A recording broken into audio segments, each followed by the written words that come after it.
Everybody, Mike Sherry here again from Challenge Your Reality. I'm back from my holiday. I've been away for just over 3 weeks now since I left the country, but probably longer than that since I last made a video or had any contact with anybody. But I'm back now. I went to England, all the way from New Zealand to England, 12,000 miles to travel just for a wedding.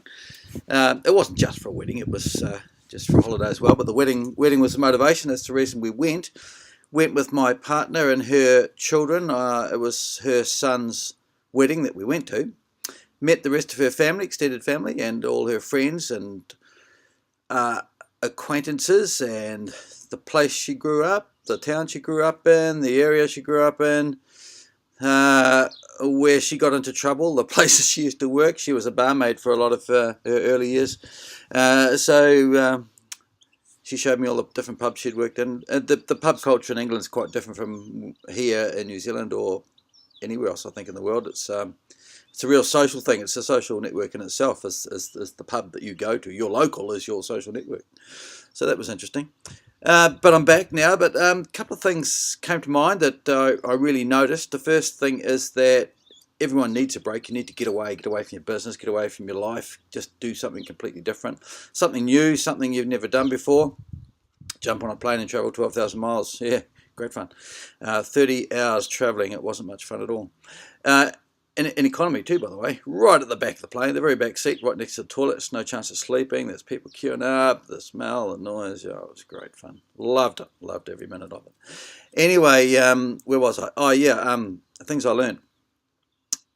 The main thing is that you've got to understand who you are as a person, what your role is, what you believe and what you're passionate about, what it is that you really want to do in life.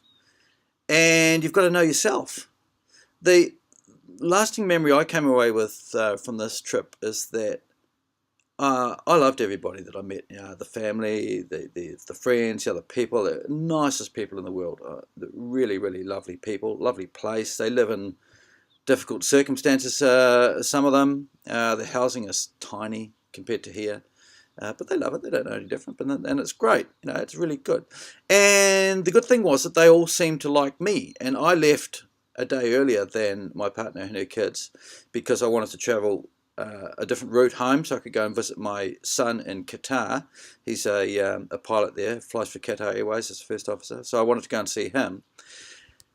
And Kathy just said to me after I left, they all said they missed me and how much they liked my company and liked me being there. And I thought that was really great.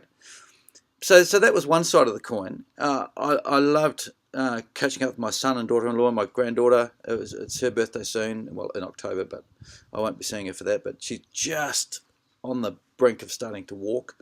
A couple of days after I left, she actually did it. I just loved that. And then I got home, and yesterday got a call from my partner Kathy, who is back at work, and she works at the Taupo Event Centre in Taupo, Lake Taupo, New Zealand. And she bumped into my sister. My sister was there because she's a school teacher, and she was there with a school group. They'd gone down to Taupo for the weekend because there's so much to do in the wintertime there. It's close to the mountains, skiing, and a lot of outdoor activities. But in this case, they were at the swimming pool centre, the gym, swimming pool, stadium centre. And Kathy knows my sister Jane, so they said hi, hello. And anyway, Kathy was saying how much we enjoyed our trip and how much everybody liked me, and I didn't feel an outsider or anything. She said, really? Seriously? He must have been putting it on. He must have been putting on an act to impress them.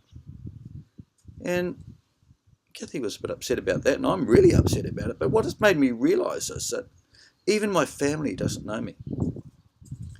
I mean, I know who I am, and because I've been through the last 12 months of finding out who I am and what I want to do with the rest of my life. And I know, without question, who I am and where I am. And I've conveyed that to the people that I associate with and know well. But here it is, my very own family have got no idea who I am. Isn't that interesting? Anyway, that's it for today. That's my thought. And I'll catch up with you another time. See ya. Bye.